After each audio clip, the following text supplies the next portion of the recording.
Hello everyone, welcome to our study channel examyatra.com।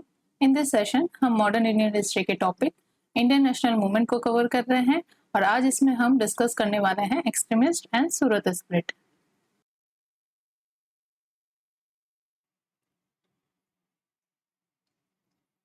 तो आगे बढ़ते हैं, सेशन का शुरुआत करते हैं। Ideology and program of militant leadership, और we can say militant nationalism, militant leadership और एक्सट्रीमिस्ट,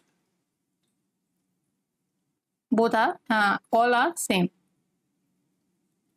एक्सट्रीमिस्ट का नेम आ जाए, वहां पे वर्ड आ जाए तो भी सेम है, मिलिटेंट आ जाए तो भी सेम है। ठीक है, तो लास्ट सेशन में हमने कवर किया था कि किस तरह से 1905 में जब पार्टीशन ऑफ बंगाल होता है तो यहाँ से आपको एक न्यू लीडरशिप देखने को मिलती है। न्यू तो क्या था, ऑलरेडी एग्जिस्ट कर रही थी ये leadership, extremist leadership. Extremist school of thought were already existed in India under the Tilak and all, है ना।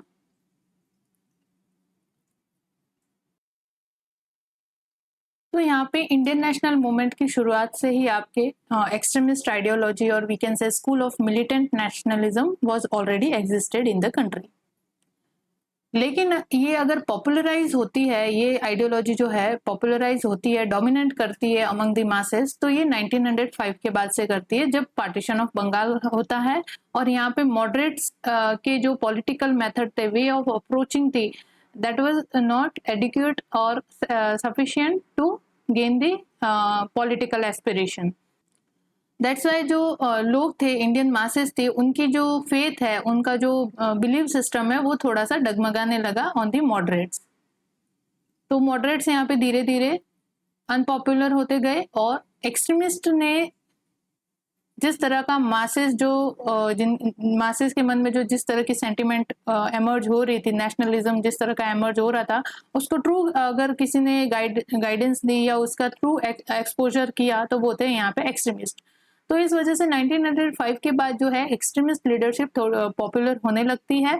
और जब ये पॉपुलर होती है तब ब्रिटिश गवर्नमेंट ऑलरेडी शुरू से ही, जब से ये एग्जिस्ट कर रही है इंडियन नेशनल मूवमेंट के साथ ही, तब से ही जो ब्रिटिश लोगों का एटीट्यूड है टुवर्ड्स द एक्सट्रीमिस्ट वो थोड़ा सा नेगेटिव है। दे डोंट वांट कि एक्सट्रीमिस्ट आइडियोलॉजी जो है वो कभी भी फोर फ्रंट पे आए।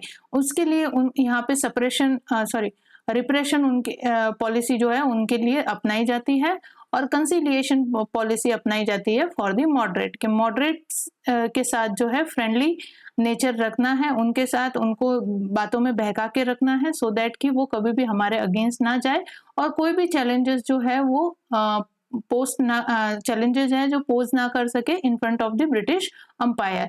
तो यहाँ पे मॉडरेट्स के लिए कंसिलिएशन पॉलिसी, लेकिन एक्सट्रीमिस्ट लोगों के रिप्रेशन पॉलिसी। रिप्रेशन का मतलब यहाँ पे है अभी तक फोर्स यूज नहीं करना, लेकिन ऐसे टैक्टिक्स यूज करना सो दैट कि ये कभी भी रियल लीडरशिप के अंदर ना आ सके, फोर फ्रंट पे ना आ सके और जो मासेज हैं वो इनसे जुड़ ना सके। और एक्सट्रीमिस्ट आइडियोलॉजी पॉपुलर ना होने देने के प्रयास को ही यहाँ पे रिप्रेशन कहा गया है।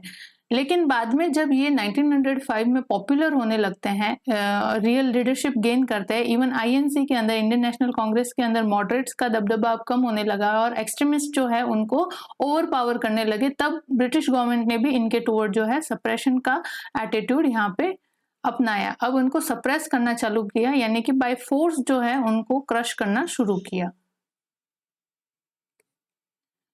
ठीक है, तो इस तरह से यहाँ पे एक्सट्रीमिस्ट लीडरशिप जो है वो पॉपुलर होती है after the 1905। But this thought of school of thought was already existed in the country, और with the starting of the Indian national movement this ideology was existed. अब बात करते हैं कि ये जो आइडियोलॉजी है उसके जो मेन लीडर वी कैन से, या प्रोमिनेंट लीडर या रिप्रेजेंटेटर थे, वो थे आपके सबसे फेमस बाल गंगाधर तिलक, लोकमान्य तिलक।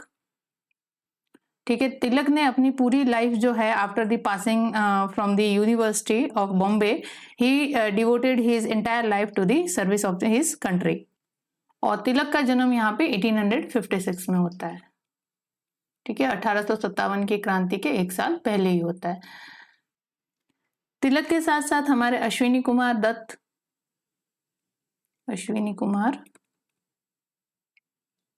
दत्त। देन नेक्स्ट आपके आ जाते हैं विष्णु शास्त्री चिपलुंकर। चिपलुंकर ब्रदर्स के नाम से जो जाने जाते हैं ना, विष्णु शास्त्री चिपलुंकर।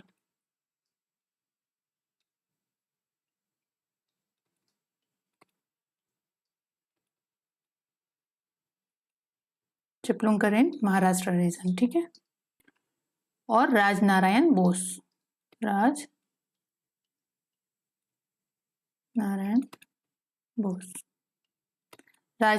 बोस। तो ये कुछ फेमस रिप्रेजेंटेटर थे ऑफ दिस आइडियोलॉजी, और इनको हम कह सकते हैं अर्ली एक्सट्रीमिस्ट, है ना। बाद में फिर इनके साथ अरबिंदो घोष जुड़े,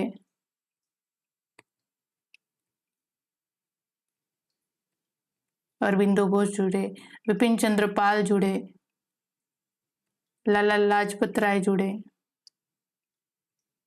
ठीक है। शॉर्ट फॉर्म लिख रही हूँ, आप लिख देना अपने नोट्स में ना, मेंशन कर देना ये नाम। तो ये सारे जो थे वो एक्सट्रीमिस्ट आइडियोलॉजी के यहाँ पे रिप्रेजेंटेटर के रूप में हमें देखने को मिलते हैं। यहाँ पे थोड़ी सी तिलक के बारे में बात कर लेते हैं। तिलक का जन्म 1856 में हुआ। बिकॉज तिलक जो थे ना वो यहाँ पे पायोनियर की भूमिका निभाते हैं, एक्सट्रीमिस्ट आइडियोलॉजी में कह दो, स्वदेशी मूवमेंट में कह दो, तो ये प्रोमिनेंट पर्सनैलिटी है इन दिस सब मूवमेंट की। तो अगर एक्सट्रीमिस्ट का मेन लीडरशिप अगर माने तो वो किनके पास थी? तिलक के पास थी, ठीक है। बाल गंगाधर तिलक या लोकमान्य तिलक के पास थी। तो तिलक का जन्म 1856 में होता है। After the passing of Bombay university he devoted his entire life to service of his country. और उन्होंने 1880 के अंदर न्यू इंग्लिश स्कूल नाम से, न्यू इंग्लिश स्कूल नाम से एक स्कूल के स्टार्टिंग की थी, जो बाद में जाके जो है फर्ग्यूसन कॉलेज, जो पुणे में स्थित है आपके, लोकेटेड है, फर्ग्यूसन कॉलेज के रूप में चेंज हो जाता है ना। ये न्यू इंग्लिश स्कूल के रूप में शुरू की गई थी बाय बाल गंगाधर तिलक, लोकमान्य तिलक इन 1880, जो बाद में चल के फर्ग्यूसन कॉलेज में बदलता है, ठीक है, जो फर्ग्यूसन कॉलेज के अंदर चेंज हो जाता है। और उन्होंने यहाँ पे मराठा और केसरी नामक दो न्यूज़पेपर की भी शुरुआत की थी,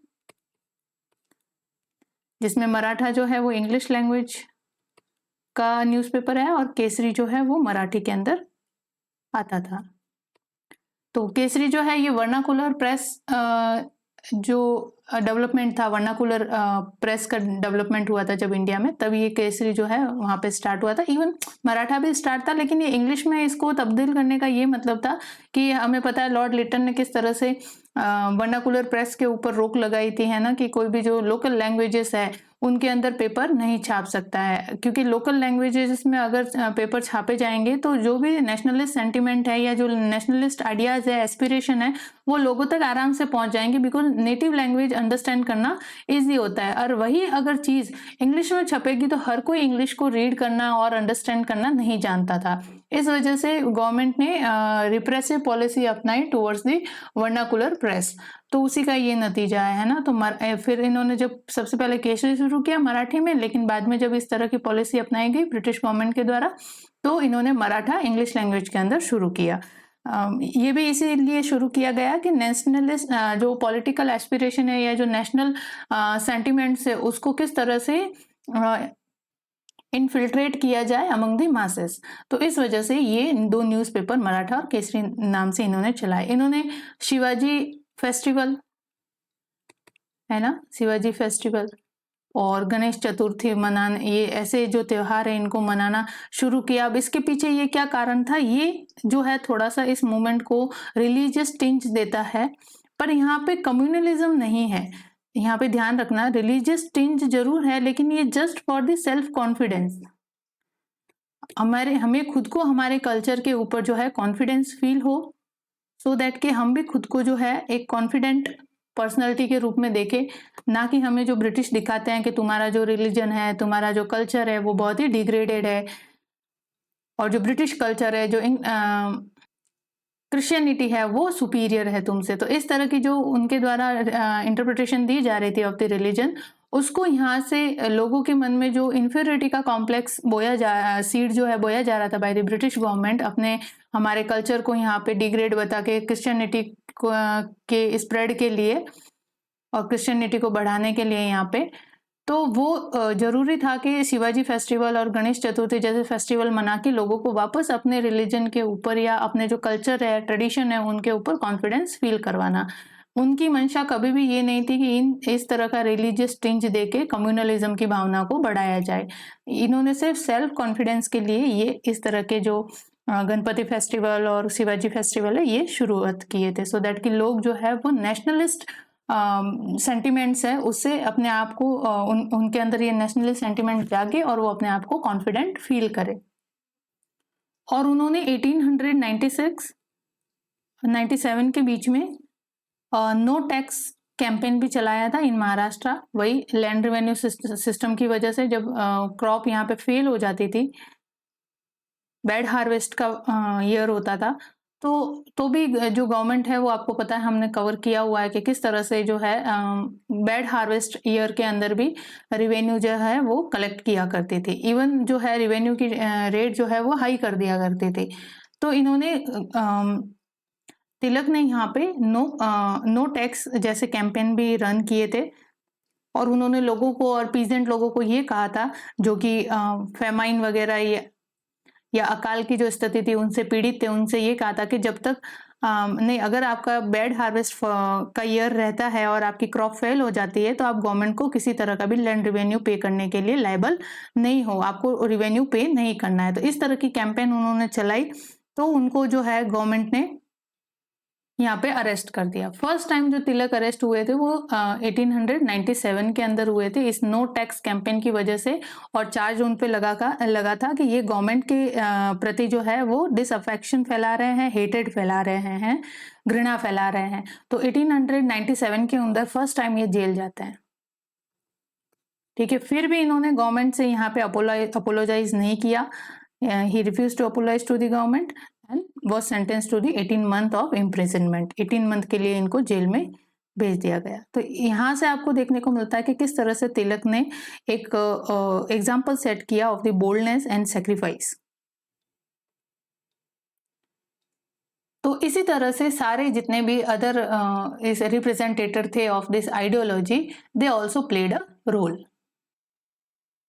तो यहाँ पे हम अब देखते हैं एक्सट्रीमिस्ट आइडियोलॉजी किस तरह से वो अपने प्रोग्राम और आइडियोलॉजी के थ्रू अपने प्रोग्राम को रन करता है।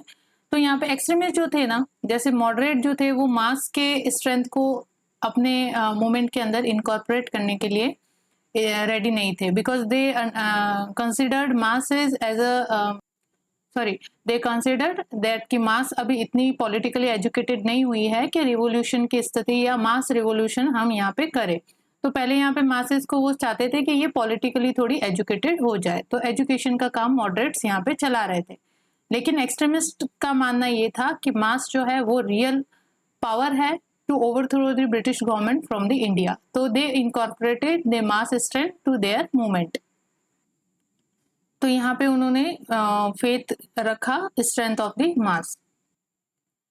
जहां एक तरफ मॉडरेट यहाँ पे कॉन्स्टिट्यूशनल वे ऑफ मेथड से अपने पॉलिटिकल एजुटेशन को शो करते थे, यहाँ पे इन्होंने जो रेडिकलिज्म के जो एलिमेंट्स है या जो रेडिकल एलिमेंट्स है वो अपने आइडियोलॉजी के अंदर इनकॉर्पोरेट किए, and they believe in the ideology of extremism. तो पॉलिटिकल एक्सट्रीमिज्म यानी कि कॉन्स्टिट्यूशनल एजुटेशन से परे, यानी थोड़ा सा एक्स्ट्रा कॉन्स्टिट्यूशनल मेथड यूज करके जो है वो हम अपने पॉलिटिकल एस्पिरेशन को फुलफिल करें, या जो हमारी डिमांड्स है, जो ग्रीवेंसेस है, वो ब्रिटिश लोगों के ऊपर प्रेशर क्रिएट करें by the extra constitutional method और मास एजिटेशन, सो दैट कि हम अपने जो लक्ष्य है या जो ऑब्जेक्टिव है उनको अचीव कर सके। तो मॉडरेट यहाँ पे मॉडरेट पॉलिटिक्स पे बिलीव करते थे, कॉन्स्टिट्यूशनल एजिटेशन शो करते थे, they believe on the plea and petition application etcetera से वो रिफॉर्म की यहाँ पे एक्सपेक्टेशन करते थे फ्रॉम द गवर्नमेंट।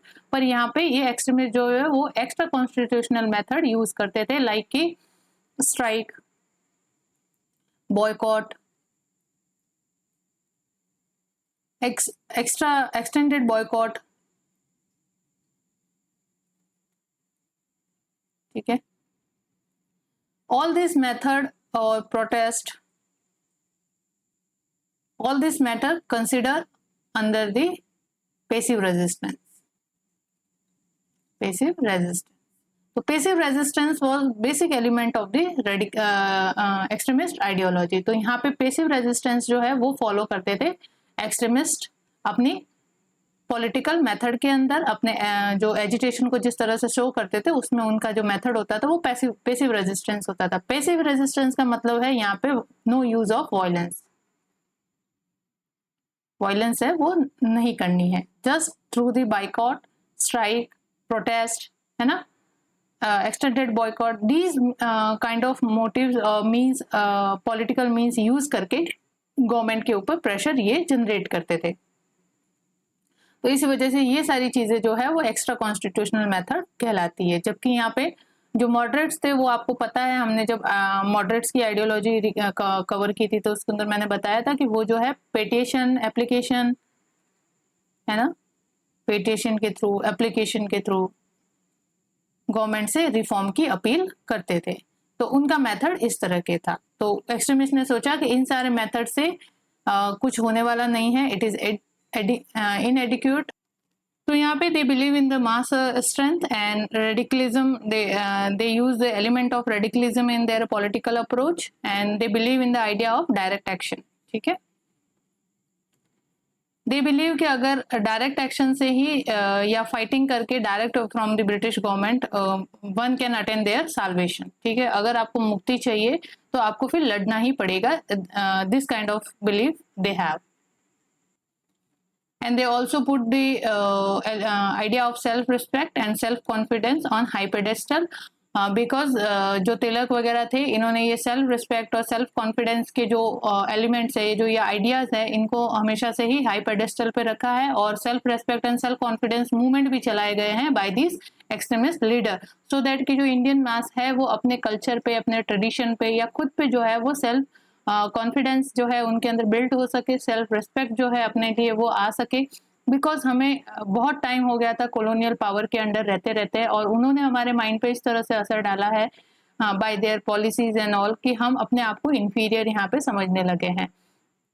तो bye using the method of like Shivaji festival celebrate करना, गणेश चतुर्थी सेलिब्रेट करना, इन सब मीन एंड मोटिव से जो है ये आइडिया क्रिएट करना था मासेस के अमंग कि सेल्फ रिस्पेक्ट जनरेट हो सके उनमें और सेल्फ कॉन्फिडेंस जैसी चीजें उनमें आ सके। वो यहाँ पे रिलीजियस टिंज जरा सा देखने को मिलता है कि जो हिंदू आइडियलिज्म है या हिंदू जो रिलीजन है उनके आइडियल से यहाँ पे प्रेरणा लेना, तो थोड़ा सा इस मूवमेंट के अंदर टिंज आपको देखने को मिलता है हिंदुइज्म का। बट ऐसा कुछ नहीं था, उनका मोटिव ये नहीं था कि इन चीज़ों के जरिए जो है वो कम्युनलिज्म की भावना को बढ़ाए। उनका यही मोटिव था कि by all this things they want to create और they want to develop the idea of self respect and self confidence among the Indian masses. तो यहाँ पे एक्सट्रीमिस्ट की आइडियोलॉजी में ये चीज क्लियर थी कि एक्स्ट्रा कॉन्स्टिट्यूशनल मेथड्स यूज करने हैं एंड मास एजिटेशन यूज करना है, but with the passive resistance, active resistance नहीं। पैसिव रेजिस्टेंस का मतलब है यहाँ पे वायलेंस को बिल्कुल भी यूज नहीं करना है। जो भी चीजें करो उसके अंदर आप पीसफुली करो, जैसे स्ट्राइक भी कर रहे हो, डेमोन्स्ट्रेशन कर रहे हो तो पीसफुली करो, बॉयकॉट है, एक्सटेंडेड बॉयकॉट है, दिस काइंड ऑफ थिंग्स करके आप इकोनॉमिकल है, पॉलिटिकल प्रेशर है, इस तरह के प्रेशर जो है इन सारे मेथड्स को यूज करके आप पॉलिटिकल और इकोनॉमिक प्रेशर जो है वो गवर्नमेंट के ऊपर क्रिएट करो सो दैट कि वो कंपेल हो जाए to listen Indian grievances and Indian demands. और वो यहाँ पे ब्रिटिश लोगों को बिल्कुल भी ट्रस्ट नहीं करते थे। जिस तरह से मॉडरेट सोचते थे कि नहीं ब्रिटिश लोग जो है वो बहुत भले हैं, है ना, दे have a spirit of justice, generosity, benevolence, जैसे कि क्योंकि उन्होंने सती प्रथा का यहाँ पे रोक लगाई थी और उन्होंने और भी सोशल रिफॉर्म्स किए थे, जैसे कि कास्ट मूवमेंट के अंदर भी, है ना, कास्ट सिस्टम को वो बिलीव नहीं करते थे। सती प्रथा जैसी, बाल विवाह जैसी चीजें जो है वो उन्होंने यहाँ पे स्टॉप करवाई थी इंडिया के अंदर। तो मॉडरेट्स को ये लगता था कि जो ब्रिटिश है दे have a spirit of justice, generosity, है ना, बेनेवोलेंस, भला सोचने जैसे उनकी स्पिरिट है, लेकिन ऐसा नहीं था। ठीक है, एक्चुअल में they were very exploitative in nature and they don't want कि इंडिया का कभी डेवलपमेंट हो। तो वो इंडिया को एज अ जस्ट एक्सप्लॉयटेटिव नज़र से ही देखते थे और एक रॉ मटेरियल के सप्लायर के रूप में ही वो देखते थे। तो इस वजह से जो ये एक्सट्रीमिस्ट थे वो यहाँ पे जो ब्रिटिश लोगों की स्पिरिट है, जस्टिस, जेनरोसिटी, बेनेवोलेंस की जो ये छवि है, उनको मानने से ये यहाँ पे इनकार करते हैं। They don't believe in the spirit of justice, generosity and benevolence which given by the British. और वो यहाँ पे ऑल्सो डिनाउंस करते हैं, चीज़ों को मानने से इनकार करते हैं कि जो ब्रिटिश मिशन होते हैं सोशो इकोनॉमिक रिफॉर्म्स के लिए, पॉलिटिकल रीजनरेशन के लिए, वो जैसे कहते थे ना कि जो मॉडर्न पॉलिटिक्स है हम इंट्रोड्यूस करना चाहते हैं इंडिया के अंदर। इंडिया जो है वो अनसिविलाइज्ड है, हम उसको सिविलाइज करना चाहते हैं। व्हाइट मैन बर्डन थ्योरी जो यहाँ पे दी गई थी इस रिलेशन के अंदर, है ना, कि हमारा ये एक बर्डन है कि हम इंडियंस को जो है वो सिविलाइज कर रहे हैं, तो ये व्हाइट मैन का जो है बर्डन है। तो यहाँ पे एक्चुअली रेशियल सुप्रीमेसी दिखाने का काम हो रहा है।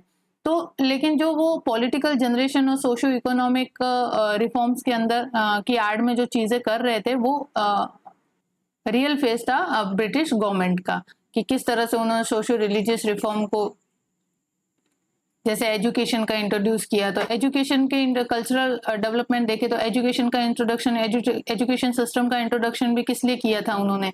Just to form a force of clerk कि उन्हें सस्ते दरों पर यहाँ पे बाबू मिल जाए, सो दैट कि वो उनके एडमिनिस्ट्रेशन को रन करने के लिए उन्हें असिस्ट करे। तो उनका हर एक कदम जो था वो इस हिसाब से उठाया जाता था कि वहां पे इंपीरियल इंटरेस्ट जो है वो सर्व किए जा सके। ऐसा कोई भी कदम उनके पॉलिसीज में नहीं हुआ करता था जो इन इंपीरियल इंटरेस्ट के कॉन्ट्राडिक्शन में हो, तो ये ध्यान रखना। तो जो भी सोशियो इकोनॉमिक रिफॉर्म है, पॉलिटिकल रीजनरेशन है जो उन्होंने यहाँ पे इंडिया में किए, वो all were serving the imperial interest that time. तो इस वजह से एक्सट्रीमिस्ट जो है वो डिनाउंस करते हैं इन ब्रिटिश मिशंस को, लाइक सोशियो इकोनॉमिक रिफॉर्म है, पॉलिटिकल रीजनरेशन है। Again, they use the political instrument like Swadeshi, boycott, passive resistance, mass agitation to create a pressure on government. यहाँ पे वायलेंस आपको कहीं देखने को नहीं मिलती है। स्वदेशी में भी है तो जो बॉन फायर की जाती है ऑफ द फॉरेन गुड्स, वहां पे किसी भी व्यक्ति के ऊपर डायरेक्ट अटैक नहीं किया जाता है, एम्बुश प्लान नहीं किए जाते। ये सारे काम जो है वो रिवोल्यूशनरी नेशनलिज्म या रिवोल्यूशनरी एक्टिविटीज के अंदर होता है। रिवोल्यूशनरी एक्टिविटीज मैंने आपको समझा दिया है लास्ट सेशन के अंदर कि किस तरह से वो एक ऑफशूट है ऑफ द एक्सट्रीमिस्ट आइडियोलॉजी। तो वायलेंस का यूज करने से एक बेसिक डिफरेंस आ जाता है between the extremist and revolutionary, because they were believe in the violence, using the violence in their action, and यहाँ पे एक्सट्रीमिस्ट जो है वो यहाँ पे पेसिव रेजिस्टेंस के अंदर बिलीव करते हैं, यानी कि no use of violence, just with the help of boycott, extended boycott, mass agitation, swadeshi, protest, strike, इन सब मेथड से वो गवर्नमेंट के ऊपर प्रेशर क्रिएट करते थे। इन सब मेथड से वो यहाँ पे जो सिस्टम है उसको यहाँ पे चैलेंज पोज करते थे, सिस्टम को यहाँ पे जो है वो डिस्टर्ब करने का काम करते थे। लेकिन नो यूज ऑफ वायलेंस, और ऐसी स्ट्राइक भी थी तो ऐसा नहीं कि वो एनआरकी फैला रही है, डिसिप्लिन तरीके से वो अपना प्रोटेस्ट या डेमोन्स्ट्रेशन करते थे। अगेन यहाँ पे जो पॉलिटिकल स्ट्रगल था एक्सट्रीमिस्ट का वो एसोसिएट था रिलीजियस रिवाइवलिज्म, वही चीज गणेश चतुर्थी जैसी चीजें मनाना, शिवाजी फेस्टिवल जैसी चीजें करना। शिवाजी फेस्टिवल वो इसलिए मनाते थे कि जो शिवाजी है उनको एज अ नेशनल हीरो के रूप में बताना चाहते थे कि किस तरह ने उन्होंने यहाँ पे जो फॉरेन पावर थी उस समय, कौन थे जो मुगल आए थे, है ना, औरंगजेब एंड ऑल, तो जो फॉरेन पावर थी उनसे किस तरह से अपने स्वराज के लिए ये लड़े थे, किस तरह से अपनी मदरलैंड को फॉरेन पावर के हाथ में देने से इन्होंने मना कर दिया था, और उसके लिए ये आजीवन तक इन्होंने यहाँ पे स्ट्रगल फेस किया। तो उनको शिवाजी से प्रेरणा लेने के लिए शिवाजी फेस्टिवल जैसी चीजों का यहाँ पे आरंभ किया, और उनके ही तर्ज पे कि जिस तरह से शिवाजी ने अपनी मदरलैंड को फॉरेन पावर के को कभी भी गिव अप नहीं किया, उस तरह से हमें भी अपने मदरलैंड के लिए लड़ना है। तो इस तरह की भावना से ये शिवाजी फेस्टिवल स्टार्ट किए गए। तो लेकिन आप यहाँ पे देखोगे कि शिवाजी फेस्टिवल जो है वो इस मूवमेंट को रिलीजियस टिंज दे देता है, एक रिलीजियस कलर दे देता है ना, बिकॉज यहाँ पे शिवाजी जो है वो हिंदू थे, और यहाँ पे हिंदू जो है हिंदू आइडियलिज्म या हिंदू जो पास्ट हीरोज है उनको आप यहाँ पे वापस रिवाइवल कर रहे हो, उनके उनके जो आइडियल्स थे उनको यहाँ रिवाइव करके मासेस को यहाँ पे इन्फ्लुएंस कर रहे हो। तो यहाँ पे जो मुस्लिम मासेस है वो थोड़ा सा अपने आप को रिलेटेबल महसूस नहीं कर पाते थे, अपने आप को इससे जोड़ नहीं पाते थे, बिकॉज यहाँ पे शिवाजी की जगह उन्होंने शिवाजी को तो इन्होंने हीरो बता दिया, लेकिन उसी के साथ इन्होंने औरंगजेब को क्या बता दिया, जो कि मुस्लिम रिप्रेजेंटेटर है, मुस्लिम रिलीजन का रिप्रेजेंटेटिव, औरंगजेब को इन्होंने यहाँ पे खलनायक बता दिया, ठीक है, विलेन बता दिया। तो इस वजह से जो मुस्लिम जो थे थोड़े थोड़े से सस्पिशियस होने लगे इस चीज को लेके, और इधर से ही चीजें जो है वो कम्युनलिज्म की भावना जो है वो धीरे धीरे दोनों कम्युनिटी मुस्लिम एंड हिंदू के बीच में ये गैप जनरेट होने लगते हैं। लेकिन एक्सट्रीमिस्ट लीडर का कभी भी इस कम्युनलिज्म की भावना को एमर्ज करने का या कम्युनलिज्म की भावना को सपोर्ट करने का इंटेंशन कभी भी नहीं रहा है। दे जस्ट वांट कि जो हमारे पास्ट के हीरो है उनके आइडियल को फॉलो करते हुए हम भी अपनी मदरलैंड के लिए सेक्रीफाइस करें, ठीक है, इस वजह से सो दैट कि हमें self respect and self confidence आ सके और हम अपने आप को इस मदरलैंड के लिए सेक्रीफाइस करके इसको यहाँ से जो फॉरेन पावर है उनके हाथों से मुक्त करा सके। लेकिन होता है मैंने कहा ना, हर एक्शन का एक रिएक्शन होता है। तो ये एक्शन फॉलो किया गया तो इसका रिएक्शन क्या आया, धीरे धीरे जो कम्युनलिज्म की सेंटिमेंट्स है वो डेवलप होने लगे, और इसका यूज जो है वो बहुत अच्छे से उठाया ब्रिटिश लोगों ने, और अपनी डिवाइड एंड रूल पॉलिसी के थ्रू इस चीज को और ज्यादा बढ़ावा देके मुस्लिम एंड हिंदू में फाइनली इन्होंने एक क्लीवेज और एक वी कैन से कि एक दरार जो है वो क्रिएट कर ही दी, क्रैक जो है वो क्रिएट कर ही दिया, और जिसका रिजल्ट निकलता है 1906 के अंदर आपके मुस्लिम लीग की formation. Britishers were very smart, वो हर एक चीज को बहुत अच्छे से यहाँ पे स्टडी करते थे, देखते थे, और किस तरह से उस चीज का यूज करके अपने इंपीरियल इंटरेस्ट या अपने इंटरेस्ट को वो सर्व कर सके उसका बहुत अच्छे से उसको तोड़ मरोड़ के वो पेश करते थे, ठीक है। तो अगर पॉलिटिकल अंडरस्टैंडिंग देखे ब्रिटिश लोगों की तो वो बहुत अच्छी थी, है ना। तो यहाँ पे मॉडरेट जो मॉडरेट थे वो मॉडरेट पॉलिटिकल मेथड यूज करते थे, ट्रेंड ऑफ मॉडरेट पॉलिटिक्स, तो यहाँ पे चेंज हो जाती है पॉलिटिकल एक्सट्रीमिज्म के अंदर, and they focus on passive resistance. Again I will tell passive resistance क्या है, यहाँ पे no use of violence, and violence का यूज नहीं करके आप जो भी सिस्टम है उसको यहाँ पे डिस्टर्ब करने का काम करते हो। देन हम यहाँ पे देखते हैं कि 1905 में तो बंगाल का पार्टीशन हो जाता है, और यहीं से एक्सट्रीमिस्ट जो आइडियोलॉजी है या लीडरशिप है वो फोर फ्रंट पे आती है, और 1906 ऑनवर्ड तो जो अरविंदो घोष थे, विपिन चंद्र पाल थे, ठीक है, they presented the idea of swaraj. अब पहले क्या था कि हमें क्या चाहिए था, सेल्फ रूल चाहिए था, सेल्फ रूल चाहिए था, सेल्फ गवर्नमेंट चाहिए थी अंडर द ब्रिटिश सोवरेंटी या सुजरेंटी। लेकिन यहाँ पे अब डायरेक्टली क्या आइडिया रिप्रेजेंट किया गया है, स्वराज का, है ना, self rule but without the British sovereignty. तो ब्रिटिश लोगों की बिल्कुल ही सत्ता जो है हमें नहीं चाहिए, ब्रिटिश की सोवरेंटी के अंडर हम सेल्फ रूल नहीं करना चाहते, हमें तो क्या चाहिए, हमारा स्वराज, यानी हमारे खुद का एडमिनिस्ट्रेटिव सिस्टम हो हम, और खुद हम उसको रन करना चाहते हैं। तो इस तरह की आइडिया जो स्वराज का जैसे आइडिया का रिप्रेजेंटेशन है वो इस एक्सट्रीमिस्ट आइडियोलॉजी के थ्रू किया गया इन 1906, और इसके रिप्रेजेंटेटिव अगर हम देखें तो वो थे अरविंदो घोष और विपिन चंद्र पाल, या वी कैन से कि जो गरम दल के नेता थे यहाँ पे एक्सट्रीमिस्ट आइडियोलॉजी के जो मेन नेता थे विपिन चंद्र पाल, बाल गंगाधर तिलक, लाला लाजपत राय, दे एडवोकेट फॉर दिस स्वराज, ठीक है, and even they fought for this Swaraj. तो यहाँ पे जैसे इन्होंने इस तरह की बातें करना शुरू किया, स्वराज जैसी बातें करना शुरू किया, तो आपको यहाँ पे फिर देखने को मिल जाता है कि 1906 के ऑनवर्ड जो है वो ब्रिटिश लोगों का भी एटीट्यूड इनके प्रति और ज्यादा जो है सप्रेसिव हो गया, और ज्यादा सप्रेशन जो है इनके ऊपर होने लगा on the extremist leader. Because पहले मॉडरेट्स क्या डिमांड करते थे, self rule, that is okay, ठीक है ना, self rule under the British sovereignty, तो वो चीज ओके था तब तक, और एक्सट्रीमिस्ट लीडर भी इस चीज को ही फॉलो करते थे कि हाँ सेल्फ रूल चाहिए, ब्रिटिश सोवरेंटी के अंडर में हमें सेल्फ रूल चाहिए, रिफॉर्म्स हमें चाहिए। लेकिन यहाँ पे अब ये स्वराज की आइडिया को रिप्रेजेंट कर रहे हैं, यानी कि अब ब्रिटिश सोवरेंटी को ये ओपन चैलेंज पोज कर रहे हैं। तो इस वजह से यहाँ पे क्या हो जाता है कि गवर्नमेंट जो है अब अलर्ट हो जाती है, इनको पूरी रूप से सप्रेस करने के अंदर वो अपनी पूरा फोर्स यहाँ पे लगा देती है। तो 1908 आते आते 1908 99 आते आते कंप्लीटली जो एक्सट्रीमिस्ट लीडर्स थे इनको सप्रेस कर दिया जाता है और फिर मॉडरेट्स के साथ रहते हैं यहाँ पे वर्क किया जाता है और मॉडरेट्स को यहाँ पे बहलाने फुसलाने के लिए या राजी करने के लिए एक कॉन्स्टिट्यूशनल कंसेशन दे दिया जाता है in the form of Morley Minto reforms. तो ये थी हमारी एक्सट्रीमिस्ट आइडियोलॉजी, जिसके अंदर मेन एलिमेंट्स क्या थे वो हमने देखा। और अब हम देखते हैं कि किस तरह से एक्सट्रीमिस्ट आइडियोलॉजी है वो डिक्लाइन होती है, या हम कह सकते हैं क्या कमियां रही एक्सट्रीमिस्ट लीडरशिप की। तो limitation of the extremist ideology कह दो या डिक्लाइनेशन ऑफ एक्सट्रीमिस्ट आइडियोलॉजी कह दो, सेम चीज है।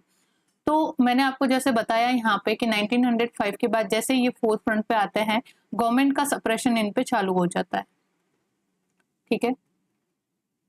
और सप्रेशन की वजह से, एक्स्ट्रा सप्रेशन की वजह से यहाँ पे क्या होता है कि जो भी मेन लीडर थे, जैसे जो तिलक थे, उनको सेडिशन का चार्ज करके 6 साल जेल भेज दिया गया, मेन लीडर जो थे, ठीक है। विपिन चंद्र पाल थे और लाला लाजपत राय थे, वो उन्होंने एक्टिव पॉलिटिक्स से रिटायरमेंट ले लिया। तो जो एक्सट्रीमिस्ट आइडियोलॉजी को यहाँ पे फॉलो करने वाले फॉलोअर्स थे, अब वो गाइडलेस हो गए, बिल्कुल ही डायरेक्शन लेस हो गए कि उनको करना क्या है। तो इस वजह से उन्होंने फिर यहाँ पे इंडिविजुअल एंड ग्रुप एक्शन करना शुरू कर दिया, जिसके कारण जो है वो रिवोल्यूशनरी एक्टिविटीज का यहाँ पे जन्म होता है। रिवोल्यूशनरी एक्टिविटीज इसी तरह से एमर्ज होती है, बिकॉज जो आइडियोलॉजी एक्सट्रीमिस्ट आइडियोलॉजी को फॉलो करने वाले फॉलोअर्स थे, जब इनके जो लीडर थे वो यहाँ पे एक्टिव पॉलिटिक्स से चले गए, तो वो यहाँ पे डायरेक्शन लेस हो गए। अब उनको क्या करना है वो समझ ही नहीं आ रहा था, लेकिन उनको ये पता है कि हमें तो जो ब्रिटिश गवर्नमेंट है वो हमारा दुश्मन है और उनसे हमें यहाँ से हमेशा के लिए निजात पानी है, हमें ब्रिटिश गवर्नमेंट के या ब्रिटिश जो अथॉरिटी है उसको ओवरथ्रो करना है। तो उसके लिए वो फिर वायलेंस जैसी चीजें जो है यूज करने लग गए। जब तक ये स्ट्रॉन्ग लीडरशिप थी तब तक तो चीजें जो है वो डिसिप्लिन फॉर्म के अंदर हो रही थी, है ना। पैसिव रेजिस्टेंस यूज करते हुए गवर्नमेंट पे प्रेशर जनरेट किया जा रहा था, लेकिन अब ये मास जो थी वो अनकंट्रोल हो गई, अब इनको कोई डायरेक्शन देने वाला नहीं था। तो यहाँ से फिर इंडिविजुअल और ग्रुप एक्शन चालू होते हैं, जिसका रिजल्ट निकलता है रिवोल्यूशनरी एक्टिविटीज या रिवोल्यूशनरी मूवमेंट, जिसके अंदर इंडिविजुअल है या ग्रुप्स है वो मिलके जो है वो जो अनपॉपुलर ऑफिशियल्स थे, ब्रिटिश ऑफिशियल, उनके ऊपर अटैक करना शुरू कर देते हैं। कल्ट ऑफ वायलेंस शुरू हो जाती है, cult of bomb pistol become the trend that time. और इन रिवोल्यूशनरीज ने ये सारे आइडियाज जो है वायलेंस यूज करना, बॉम्ब पिस्टल्स वगैरह का जो ट्रेंड ये चला, ये कहाँ से इन्होंने इंपोर्ट किया? ये फ्रॉम वेस्ट ओनली। आयरलैंड के अंदर जो रिवोल्यूशन हुआ, इटली के अंदर जो रिवोल्यूशन हुआ, इन सब रिवोल्यूशन, इवन रशियन रिवोल्यूशन जो हुए, Russian revolution, they all foreign event inspired these revolutionary to use this kind of cult or use this kind of trend and incorporate with their activities। तो इससे क्या है, वो अपने आप को जो है हीरो की छवि के अंदर जो है वो पेश करना चाहते थे। मतलब यहाँ पे हीरोइज्म का जो ट्रेंड है वो चालू होने लगा, ठीक है। They inspired by the cult of virility, पुरुषत्व, एंड मैस्कुलिनिटी, यानी पुरुषत्व वही चीज है, एंड हीरोज, ठीक है। They inspired by the heroes, जो आयरलैंड इटली के अंदर जो रिवोल्यूशन में जो मेन हीरो रहे, जैसे इटली के अंदर मेजिनी था, है ना।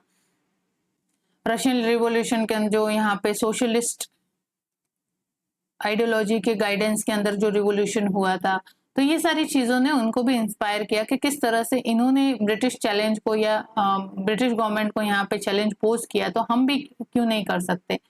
तो जो एक्टिविटीज वेस्ट में हुई, यानी वायलेंस का यूज करके, बॉम्ब और पिस्टल का यूज करे, इन्होंने भी इन चीजों को अडॉप्ट कर लिया। तो ये कमी रहती है कि ये मास मोबिलाइजेशन जो है वो अनकंट्रोल हो जाता है because of the absent of efficient leadership, और फिर यहाँ से रिवोल्यूशनरी ट्रेंड का जन्म हो जाता है या रिवोल्यूशनरी एक्टिविटीज का जन्म हो जाता है।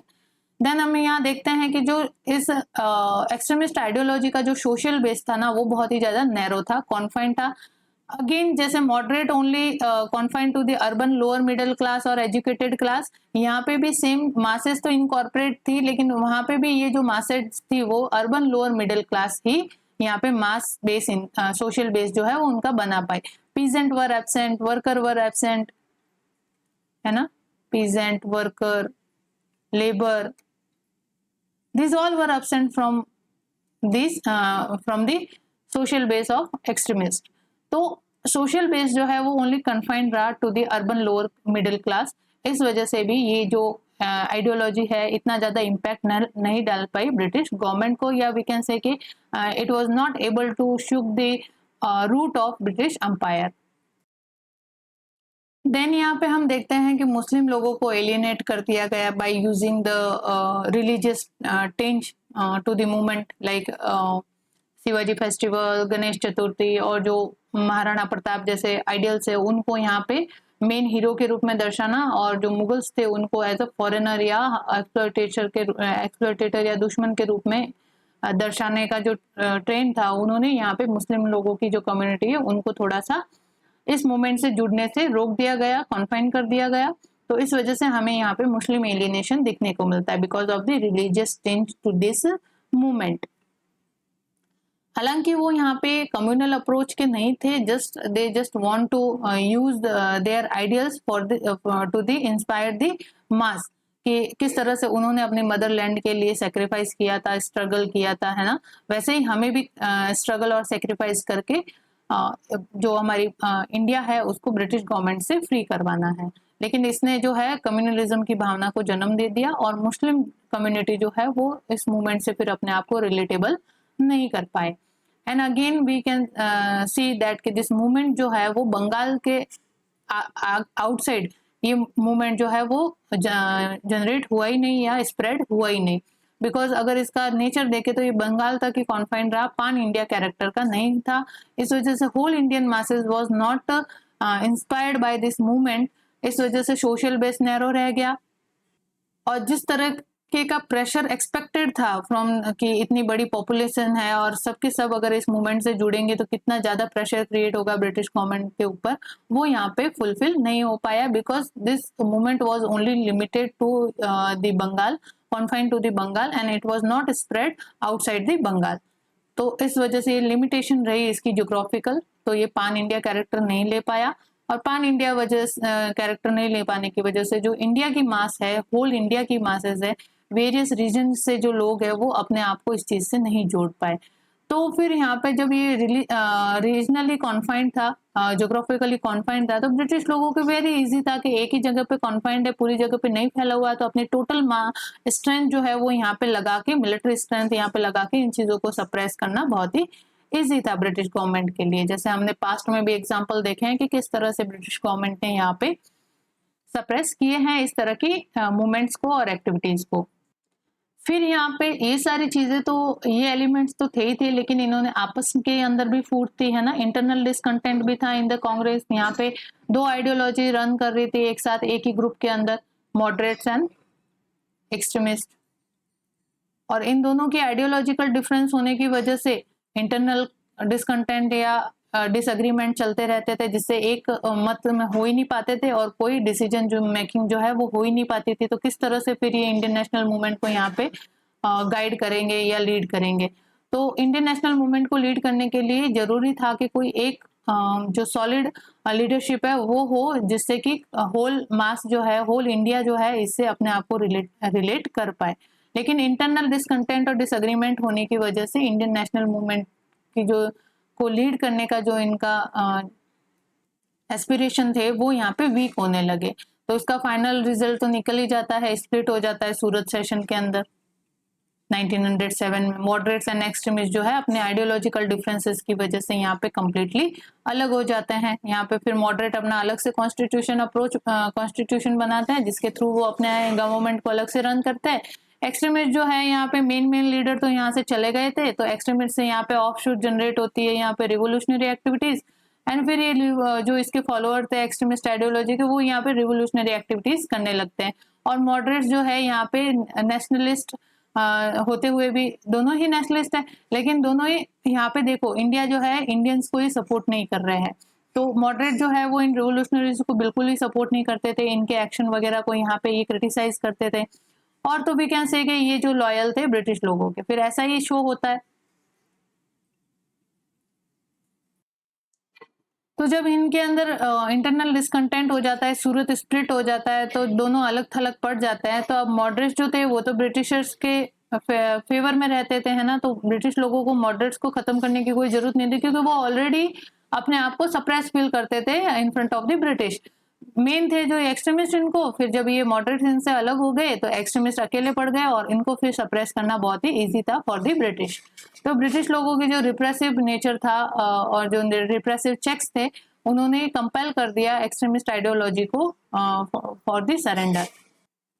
So because of this oppressive or repressive nature of the British government towards the extremist, this movement was declined, or we can say this ideology was declined. और ये जो मिलिटेंसी की जो स्पिरिट थी वो समय के साथ भी जो है वो फेड होने लगी धीरे धीरे, बिकॉज ऑब्वियसली यहाँ पे स्ट्रॉन्ग लीडरशिप इस मूवमेंट को नहीं मिलने की वजह से जो मेन लीडर थे वो यहाँ से, तिलक जो है वो इम्प्रिजन कर दिए गए फॉर 6 years, बाकी जो थे वो एक्टिव पॉलिटिक्स से यहाँ रिटायरमेंट हो चुके। तो ये पूरा जो मूवमेंट था और जो इसके फॉलोअर थे वो बिल्कुल डायरेक्शन लेस हो गए थे। तो इस वजह से उनको सप्रेस करना भी बहुत ईजी हो गया था, बिकॉज एक स्ट्रॉन्ग होल्ड इनका नहीं था, स्ट्रॉन्ग लीडरशिप नहीं थी, ये ऑर्गेनाइज नहीं रख पाए अपने आप को, तो इनको फिर डिस्पर्स करना या सप्रेस करना बहुत ही ईजी था फॉर द ब्रिटिश गवर्नमेंट। तो इस तरह से जो है जो एक्सट्रीमिस्ट आइडियोलॉजी है उसका डिक्लाइन हमें देखने को मिलता है, and these were the elements which responsible for the declination of extremist ideology. तो हम अगर चीजें देखें तो मेन तो एक्सट्रीमिस्ट आइडियोलॉजी का समय जो रहता है 1905 से 1909 तक ही रह पाता है। इसके बाद रेवोल्यूशनरी एक्टिविटी शुरू हो जाती है, इंडिविजुअल और ग्रुप एक्शन जो है वो शुरू हो जाता है bye using the violence and all. तो ये जो मेन फेज था ये एक्सट्रीमिस्ट आइडियोलॉजी के लिए डोमिनेंट फेज रहा। इसी में इन्होंने अपराइजिंग भी की और सप्रेशन भी देखा। नाउ अब हम देखते हैं comparison between the moderates and extremist. दोनों ही आइडियोलॉजी हमने कवर कर ली है, मॉडरेट एंड एक्सट्रीमिस्ट दोनों के ही क्या एलिमेंट्स रहते हैं इनकी आइडियोलॉजी में वो देखें। तो अब इनका एक कंपैरिजन कर देते हैं सो दैट कि आपको अच्छे से यहाँ पे याद रहे। अगेन यहाँ पे दे have a deep faith in the mission of British, है ना, सोशो पॉलिटिकल जो रीजनरेशन है, सोशियो इकोनॉमिक जो रिफॉर्म्स है जो ब्रिटिश के द्वारा यहाँ पे इंट्रोड्यूस किए गए, सोशो इकोनॉमिक एंड पॉलिटिकल, और उनकी जो जनरोसिटी है, जस्टिस जो उनके मानते हैं, ये मॉडरेट्स मानते हैं कि they have in spirit of justice, है ना, and they have a benevolence feeling for the India, and they also believe कि एक ना एक दिन जो है इन ब्रिटिश रूल के अंडर रहते हुए ही जो इंडिया है they will attain the high level of progressive development in the field of socio-economic and political. तो they have a अगर शॉर्ट टर्म में कहे कि they have a belief in the British mission, or we can say कि they were loyal to the British and they support the idea of Britishers.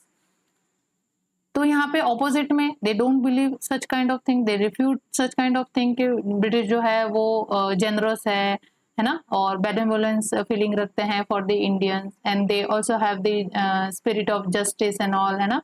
नहीं, वो सारी चीजें उल्टी थी फॉर द एक्सट्रीमिस्ट। वो ये मानना था इनका कि ब्रिटिश जो है सबसे ज्यादा इनजस्टिस है इनके कारण। देखते हैं हम किस तरह से इन्होंने एक्सप्लॉयटेशन किया है। तो इनजस्टिस है, बेनिवोलेंस नेचर तो बिल्कुल नहीं, एंड जेनरोसिटी तो बहुत दूर की बात है। किस तरह से इन्होंने जब भी इनके रूल्स को चैलेंज करने की बात आई है, इन्होंने किस तरह से यहाँ पे सप्रेसिव मेजर्स जो है वो अपनाए हैं, जिसका बेस्ट एग्जांपल आपको देखने को मिलता है रोलर टैक्स जैसी एक्टिविटीज एंड ऑल, है ना। और इवन पास्ट में भी हम देखें तो किस तरह से इन्होंने वायलेंस का यूज करते हुए सप्रेस किया है। तो जेनरस तो ये बिल्कुल भी नहीं है। तो बेसिकली इनका ये मानना था कि एक्सप्लॉयटेटिव है ब्रिटिश गवर्नमेंट का साम्राज्य, और ये हमेशा ही हमें पॉलिटिकली सब्जुगेट करके रखना चाहते हैं। तो मॉडरेट लोगों और एक्सट्रीमिस्ट लोगों का ये मानना था for the British administration. Then यहाँ पे जब मॉडरेट्स यहाँ पे वेस्टर्न कल्चर को ग्लोरीफाई कर रहे होते हैं एंड वेस्टर्न कल्चर से ये अपने इंस्पिरेशन जो है वो लेते हैं, जबकि यहाँ पे उल्टा है।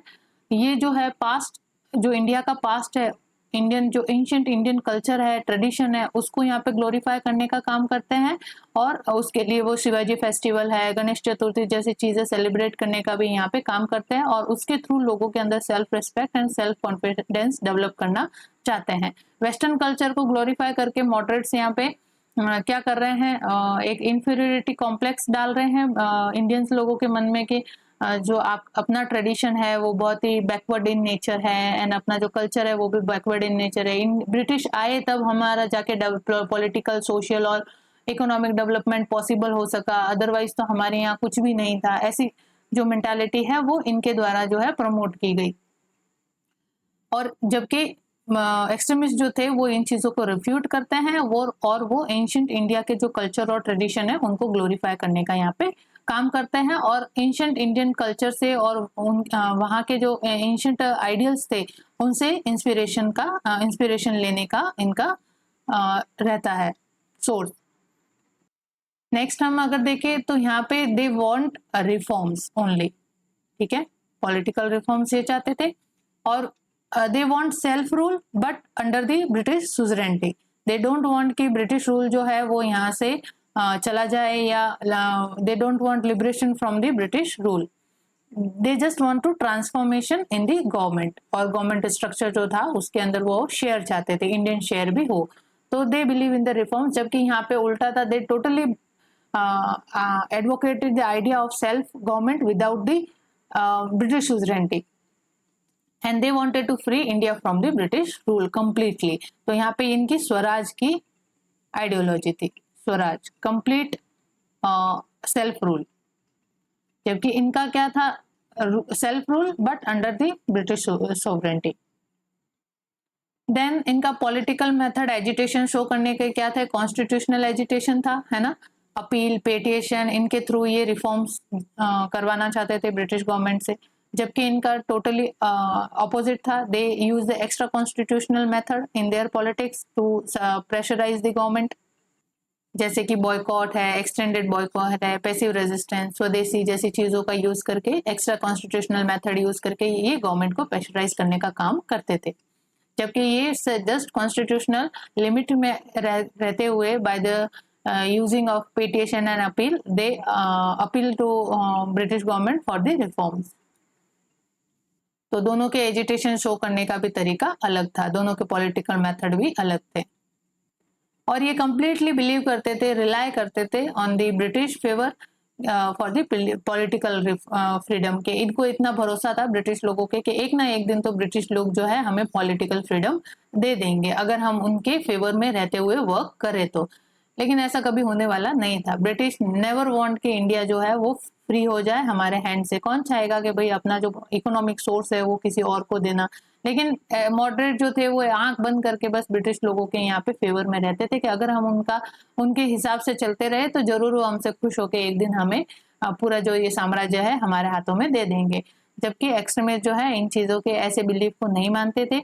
इनको पता था कि किस तरह की एक्सप्लॉयटेटिव नेचर है of this British government, so they don't rely on the British government, instead of they rely on their own strength, so that's why they did the they fight for this attainment of the political freedom।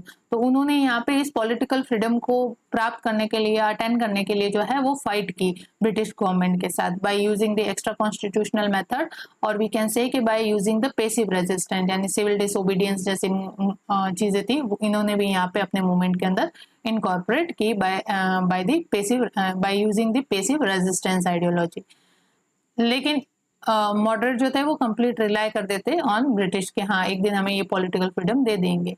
लेकिन ये अपनी खुद की ताकत पे believe करते थे और खुद जो है इस चीज के लिए लड़े कि अगर हम नहीं लड़ेंगे, हम खुद सेक्रीफाइस नहीं करेंगे तो हमारा साल्वेशन जो है वो पॉसिबल है ही नहीं। तो सेल्फ साल्वेशन के लिए दे बिलीव कि हमें लड़ना और सेक्रीफाइस करना जरूरी है अगर आप पॉलिटिकल फ्रीडम चाहते हो तो इन ऐसी आइडियोलॉजी दोनों की रही है।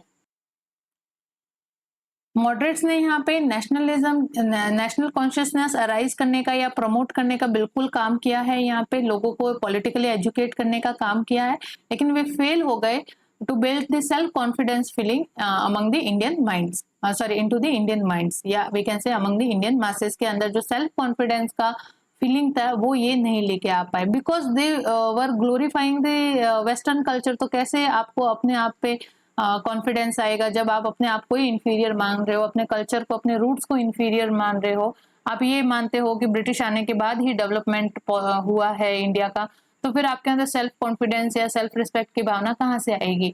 तो इन्होंने no doubt national consciousness develop करने के अंदर काम किया, लोगों को पॉलिटिकली एजुकेट करने का काम किया, लेकिन they fail to instil the feeling of self confidence among the Indian masses. लेकिन यहाँ पे अगर दूसरी तरफ देखें एक्सट्रीमिस्ट लोग, तो एक्सट्रीमिस्ट इस चीज के अंदर सफल हुए। Not only they build the nationalism और not only they fostered the nationalism among the masses, but they also generated the self respect and self confidence feeling among the people. ठीक है, नेक्स्ट यहाँ पे देखते हैं कि मॉडरेट्स जो थे वो ये मानते थे कि जो ब्रिटिश है उनको परसुएड किया जा सकता है, उनको मनाया जा सकता है टू कॉन्सीड द डिमांड्स, यानी कि कॉन्सीड द डिमांड्स मतलब नहीं चाहते हुए भी कोई चीज कर देना। तो ये ऐसा मानते थे कि एक ना एक दिन हमारे जो जिस तरीके से हम अपने पॉलिटिकल मेथड्स यूज कर रहे हैं, हम इस पॉलिटिकल मेथड के थ्रू ब्रिटिश लोगों को परसुएड कर सकते हैं टू कॉन्सीड द इंडियन डिमांड्स, कि नहीं चाहते हुए भी एक दिन ब्रिटिश गवर्नमेंट है जो पूरे इंडिया का कंट्रोल है वो हमारे हाथ में या इंडियन के हाथ में दे देंगे, इस तरह से हम उनको परसुएड कर सकते हैं। तो इनका मानना था कि ब्रिटिश जो है वो परसुएडेबल है, यानी उनको परसुएड करना संभव है। लेकिन एक्सट्रीमिस्ट ये मानते थे कि इनको परसुएड करना बिल्कुल भी संभव नहीं है। ब्रिटिश कभी भी परमिशन नहीं देंगे for the free and unfettered development of India, कि ब्रिटिश लोग जो है वो इंडिया को फ्री करना कभी भी नहीं चाहेंगे, कभी भी ये परमिशन नहीं देंगे कि इंडिया का डेवलपमेंट जो है वो फ्रीली हो सके विदाउट द ब्रिटिश गवर्नमेंट। तो अगर ये मानते हैं कि अगर ब्रिटिश लोगों को परसुएट करना है तो आपको इस प्रिंसिपल के कॉन्ट्रास्ट में खड़ा होना पड़ेगा।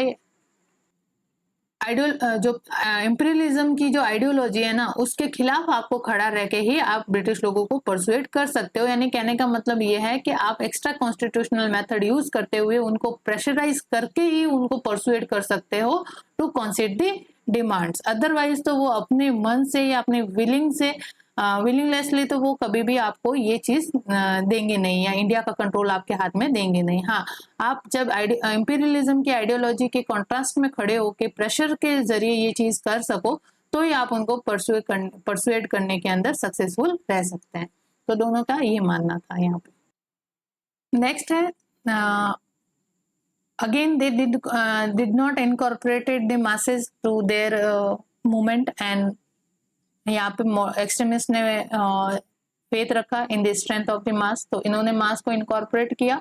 एंड मॉडरेट्स ने यहाँ पे मासेस की जो स्ट्रेंथ है उसको अपने मूवमेंट के अंदर इनकॉर्पोरेट नहीं किया, बिकॉज दे मानते थे कि मास अभी इतनी पॉलिटिकली एजुकेटेड नहीं है and time has not been right कि रिवोल्यूशन जैसे या मास को इन्वॉल्व करके रिवोल्यूशन जैसी चीजें की जा सके। तो दे ओनली बिलीव कि अभी जो है वो रिफॉर्म्स ही करते हैं, हम रिफॉर्म्स के लिए ही ब्रिटिश गवर्नमेंट से अपील करते हैं। देन यहाँ पे मॉडरेट्स जो है दे मेनली कंसर्न कि लोग जो है वो पॉलिटिकली यूनाइट हो सके, है ना, उनको लोगों की पॉलिटिकल यूनिटी के ऊपर वर्क कर रहे थे वो लोग। और they have a aim that कि हम जो nation in India nation in making की जो प्रोसेस है उसको हम स्ट्रेंथन करें day by day under the British rule, कि जो डेवलपमेंट हो रहे थे ना ब्रिटिश रूल के अंडर, इंडिया के अंदर रेलवे वगैरह ये सारी चीजें, इंडस्ट्रीज का एस्टेब्लिशमेंट एंड ऑल, तो वो चीजें होते हुए जो इंडिया नेशन इन मेकिंग जो है ये प्रोसेस जो है हमें इसको स्ट्रेंथन करें by doing the political unity of the masses. लेकिन इसके ऑपोजिट अगर देखें तो जो एक्सट्रीमिस्ट थे वो ये नहीं चाहते थे कि जो ये नेशन इन मेकिंग की प्रोसेस है इसको स्ट्रेंथन करे, जबकि ये चाहते थे कि जो इंडियन लोग अब ब्रिटिश गवर्नमेंट की वजह से या ब्रिटिश पॉलिसीज की वजह से डिग्रेडेड पोजीशन में आ गए हैं, उनसे उनको यहाँ पे अपलिफ्ट करना है। ऐसे मेजर्स अपनाए जा सके कि जो उनकी डिग्रेडेड पोजीशन है उनको सुधारा जा सके, उनके अंदर अपलिफ्टमेंट किया जा सके, या ऐसे रिफॉर्म इंट्रोड्यूस करवाने हैं गवर्नमेंट से कि जो ये वीकनेसेस और फियर जो है इंडियन मास के among because of their degraded position, हर चाहे सोशली देख लो बैकवर्ड, सोशल बैकवर्ड है, एजुकेशन नहीं है, रोजगार नहीं है, एम्प्लॉयमेंट नहीं है, जो इकोनॉमिक कंडीशन है वो सस्टेनेबल नहीं है। तो ये ऐसे रिफॉर्म्स करवा के इनकी डिग्रेडेड पोजीशन को जो है वो अपलिफ्ट करवाना है।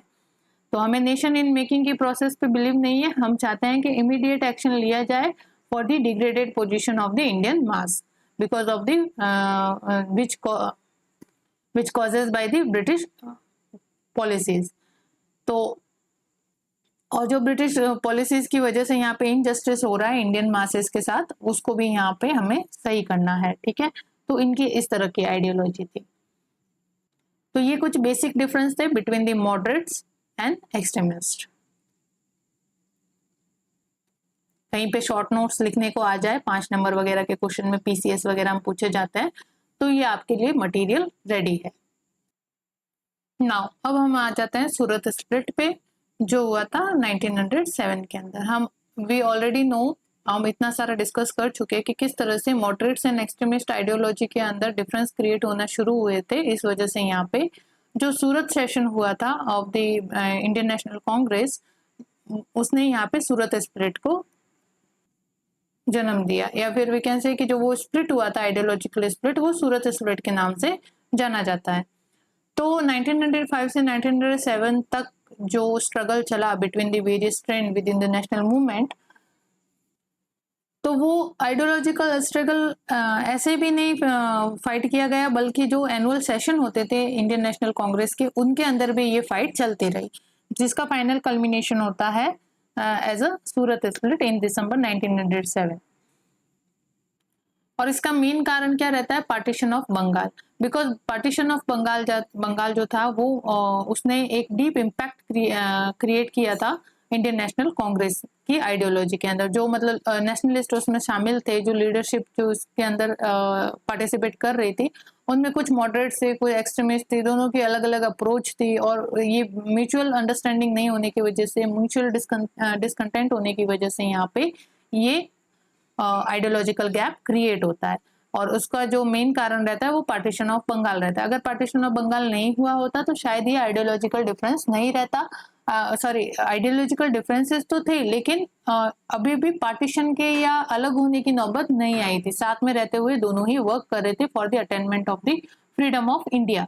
लेकिन बंगाल के पार्टीशन की वजह से यहाँ पे ये जो गैप है और ज्यादा वाइडन अप हो गया, और इसने फाइनली सूरत स्प्लिट को यहाँ पे जन्म दे दिया। तो बेसिकली सूरत स्प्लिट कुछ नहीं है, मॉडरेट्स एंड एक्सट्रीमिस्ट के आइडियोलॉजिकल डिफरेंसेस है।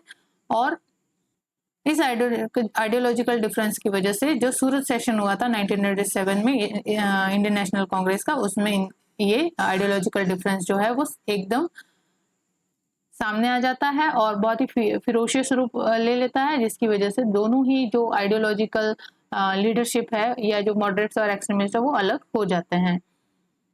बिकॉज यहाँ पे क्या होता है कि मॉडरेट्स की जो अलग अप्रोच थी for the regarding the partition of Bengal and इसके जो ऑर्डर है उसको अनल करवाने की, अनलमेंट ऑफ दिस ऑर्डर, उसको लेके अलग अप्रोच थी और एक्सट्रीमिस्ट की अलग थी। मॉडरेट्स चाह रहे थे कि हम पिटिशन और एप्लीकेशन के थ्रू जो है गवर्नमेंट से अपील करें कि इस ऑर्डर को जो है वो वापस ले या रिवोक करें, जबकि एक्सट्रीमिस्ट को पता था कि ब्रिटिश गवर्नमेंट जो है ऐसा कभी भी नहीं करेगी। इस वजह से हमें एक्स्ट्रा कॉन्स्टिट्यूशनल मेथड यूज करके ही उनको प्रेशराइज करना पड़ेगा to revoke this order.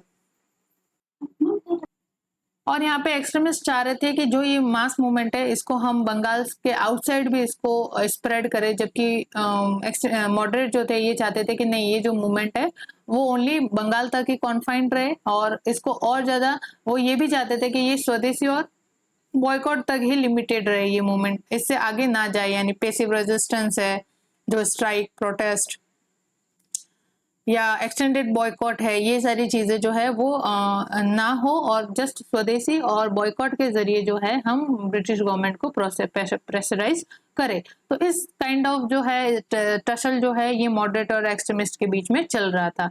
Extremist कह रहे थे कि नहीं, अभी डायरेक्ट एक्शन लेने की का टाइम आ गया है, अदरवाइज गवर्नमेंट कभी भी ये नहीं चाहेगी कि बंगाल जो है वो वापस यूनाइट हो और ये ऑर्डर वो कभी भी रिवोक नहीं करेगी। जबकि मॉडरेट्स को हमेशा से जैसे उनको मॉडरेट से जैसे हमेशा ब्रिटिश लोगों पे बिलीव करते थे, वैसे इनको बिलीव था कि नहीं, हम पिटिशन और एप्लीकेशन देंगे गवर्नमेंट को और उनको परसुएड करेंगे for the annulment of this order.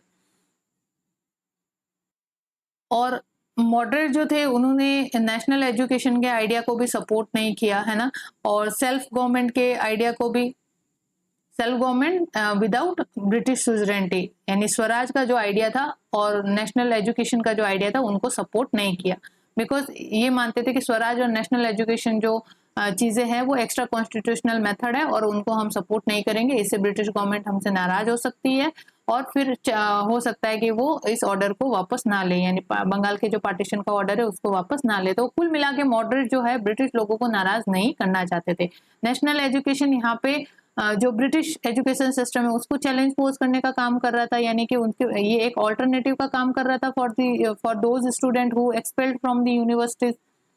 तो उनके पास ऑल्टरनेटिव था कि अपनी जो स्टडी है उसको कंटिन्यू कर सके नेशनल एजुकेशन के थ्रू, और नेशनल एजुकेशन के अंडर जो भी स्कूल जो इस्टेब्लिश किए गए थे बाय द इंडियन लीडर्स, तो ये इनके लिए अल्टरनेटिव का काम कर रहे थे। तो इससे ये एक चैलेंज पोज हो रहा था ब्रिटिश एजुकेशन सिस्टम को। स्वराज अगेन तो मेन तो यही था कि स्वराज जो है यानी rule without the British sovereignty, तो ये तो मेन चैलेंज था फॉर द ब्रिटिश गवर्नमेंट। तो हो सकता है इन दोनों ही आइडिया से, इस दोनों ही आइडिया को अगर हम इनकॉर्पोरेट करते हैं अपने मूवमेंट में, तो ब्रिटिश गवर्नमेंट हो सकता है बहुत ज्यादा नाराज हो जाए और हो सकता है कि आईएनसी को ही बैन कर दे, आईएनसी की जो भी एक्टिविटीज है उसको बैन कर दे और आईएनसी को अनकॉन्स्टिट्यूशनल घोषित करके उसके ऊपर सप्रेशन की पॉलिसी अपना के इसको खत्म कर दे। तो फिर हम क्या करेंगे? बहुत मुश्किल से तो इंडियन नेशनल कांग्रेस एक all India political platform generate किया और फिर उसको सप्रेस करके खत्म कर दे तो फिर क्या होगा? तो इस वजह से मॉडरेट हमेशा जो थे वो एक डर के साथ रहते थे। इस वजह से वो हमेशा से एक लिमिट के आगे नहीं जाना चाहते थे, अपने कंफर्ट जोन के अंदर रहते हुए ही वो ब्रिटिश गवर्नमेंट से एक्सपेक्ट करते थे कि वो एक ना एक दिन जो है इंडिया की जो कमांड है वो उनके हाथ में सौंप देंगे। तो जब बंगाल का पार्टीशन हो गया तो उसके बाद आईएनसी के भी, इंडियन नेशनल कांग्रेस के भी सेशन तो हर साल होते थे। तो यहाँ पे कलकत्ता सेशन के अंदर जो है ये टसल जो है वो चलता था। एक्सट्रीमिस्ट चाहते थे कि उनके लीडरशिप के अंदर से कोई प्रेसिडेंटशिप ले और मॉडरेट्स चाहते थे कि नहीं, प्रेसिडेंटशिप जो है हम ही सिक्योर करें। तो प्रेसिडेंटशिप को लेने के लिए दोनों ग्रुप के अंदर यहाँ पे टसल होता है। फाइनली यहाँ पे दादा भाई नौरोजी को जो है वो सर्वसहमति से यूनानिमसली दादा भाई नौरोजी को यहाँ पे प्रेसिडेंटशिप जो है वो दे दी जाती है और प्रेसिडेंट बना दिया जाता है। और ये एक कॉम्प्रोमाइज होता है दोनों तरफ से, मॉडरेट्स भी और एक्सट्रीमिस्ट जो थे दोनों की तरफ से कॉम्प्रोमाइज करके दादा भाई नौरोजी को यहाँ पे प्रेसिडेंटशिप दे दी जाती है। और दादा भाई नौरोजी भी जो थोड़े थे वो एक्सट्रीमिस्ट आइडियोलॉजी को फॉलो करने वाले थे, यानी कि उन्होंने भी अपने प्रेसिडेंशियल एड्रेस जब किया, प्रेसिडेंट बने तो प्रेसिडेंशियल एड्रेस दिया, तो उसके अंदर इन्होंने भी डिक्लेयर किया स्वराज को कि स्वराज जो है वो हमारा अल्टीमेट गोल है। तो इन्होंने कहा कि गोल ऑफ आईएनएम है वो है इंडियन नेशनल मूवमेंट जो है वो स्वराज है, स्वराज को अटेंड करना ही इंडियन नेशनल मूवमेंट का गोल है। तो दादा भाई नौरोजी ने अपने प्रेसिडेंशियल एड्रेस के अंदर इस तरह की बात कही।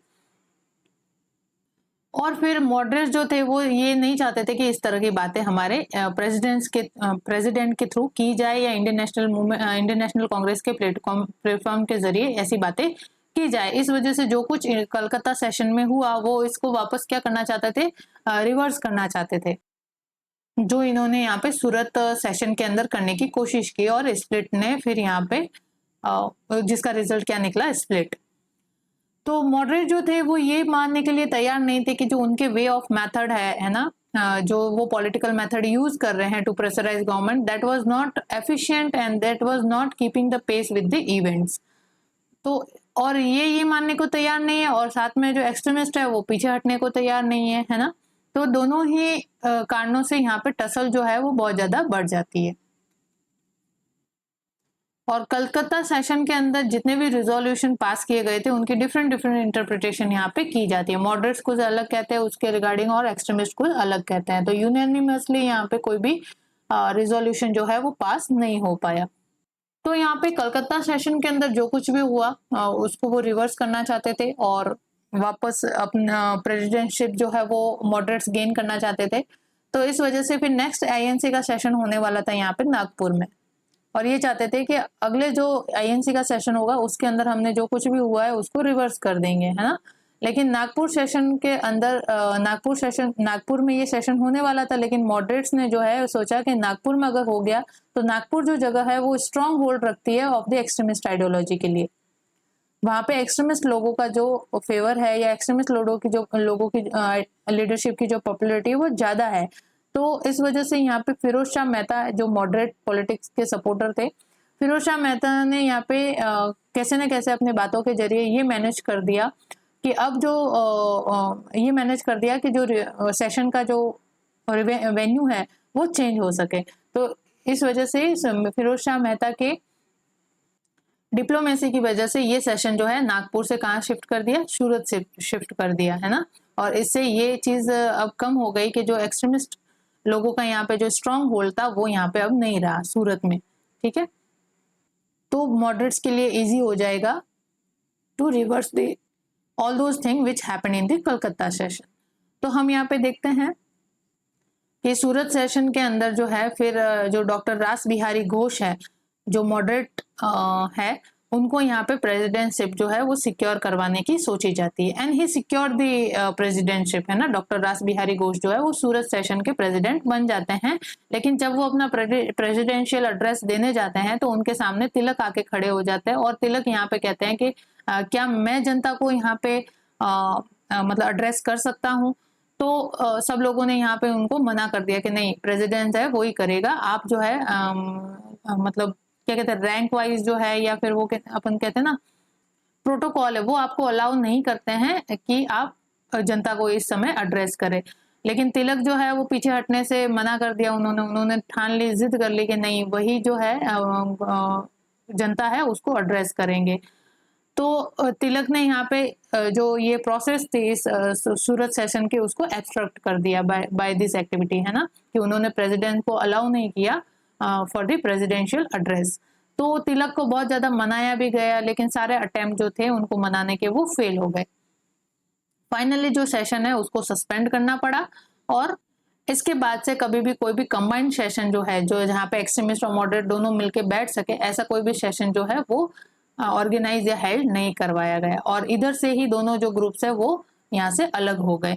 अलग होने के बाद कभी भी यहाँ पे एक्सट्रीमिस्ट मॉडरेट्स है, उन्होंने एक्सट्रीमिस्ट को कभी भी अपने डोर पे वेलकम नहीं किया, और मॉडरेट्स ने अपने अलग से कॉन्स्टिट्यूशन बना के ब्रिटिश लोगों के साथ जो है वो इंडिया नेशन इन मेकिंग की जो प्रोसेस है उसके ऊपर वर्क करना शुरू कर दिया। और एक्सट्रीमिस्ट लोगों को यहाँ पे ब्रिटिश लोगों ने सप्रेस करना चालू कर दिया, और एक्सट्रीमिस्ट लोग जब अलग थलग पड़ गए, अलग हो गए दोनों मॉडरेट्स और एक्सट्रीमिस्ट, तो एक्सट्रीमिस्ट को तो वैसे ही पसंद नहीं करते थे ब्रिटिश, तो इनके ऊपर सप्रेशन करके इनको सप्रेस कर दिया गया। तिलक को यहाँ पे 6 साल के लिए सेडिशन का चार्ज लगा के जेल भेज दिया गया।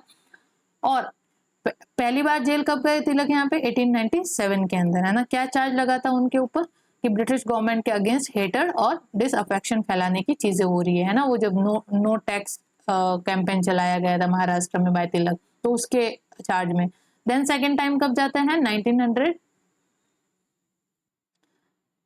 के अंदर, ठीक है, जब रिवोल्यूशनरी एक्टिविटीज के अंदर अलीपुर बॉम्ब कॉन्स्पायरेसी होती है, तब जब वो अपने जो अपनी पत्रिका है उसके अंदर उन रिवोल्यूशनरी का सपोर्ट कर देते हैं, और इसकी वजह से यहाँ पे उनके ऊपर सेडिशन का चार्ज लग जाता है, और इसके साथ उनको 6 साल की सजा हो जाती है। इसमें कितने गए थे फर्स्ट टाइम 18 मंथ गए थे, 18 मंथ्स। नेक्स्ट टाइम 6 ईयर, तो 6 ईयर तो बहुत लंबा, और वो भी कहाँ भेज दिया इनको, डिपोर्ट कर दिया गया बर्मा की जेल में, देश से ही बाहर भेज दिया गया, ताकि उनका इंडियन मास के साथ कोई भी कनेक्शन ना हो, और वो किसी भी तरह से इंडियन मास को जो है एड्रेस ना कर पाए, अपनी आइडियोलॉजी है इंडियन मास तक नहीं पहुंचा पाए किसी भी जरिए। तो इस वजह से उनको बर्मीज जेल के अंदर मंडाले जो आइलैंड है जहाँ पे बर्मा के अंदर जेलें बनी हुई है ब्रिटिश लोगों की, वहां पे इनको 6 ईयर इम्प्रिजनमेंट दे दी गई। तो ऐसे एक्सट्रीमिस्ट लीडरशिप धीरे धीरे खत्म हो गई और फिर इनको सप्रेशन चालू हो गया। इसकी वजह से यहाँ पे रिवोल्यूशनरी जो एक्टिविटीज है वो चालू हो गई। तो रिवोल्यूशनरी एक्टिविटीज जो है वो ऑफशूट है of the extremist ideology, because suppression चालू हो गया बहुत ज्यादा एक्सट्रीमिस्ट आइडियोलॉजी का, इस वजह से यहाँ पे रिवोल्यूशनरी एक्टिविटीज ने जन्म लिया।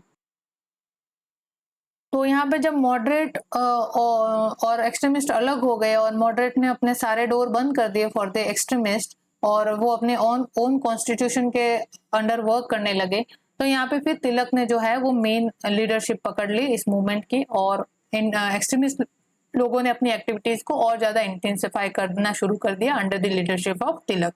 And Tilak took the banner of patriotic nationalism और उन्होंने इस चीज को देश के हर कोने और जगह पे पहुंचाने का वर्क किया। एंड ही ऑल्सो सेड कि we are the master of our future, हम हमारे भाग्य के खुद मास्टर है, कोई बनाने नहीं आएगा, हमें हमारा भाग्य जो है वो स्वयं बनाना पड़ेगा।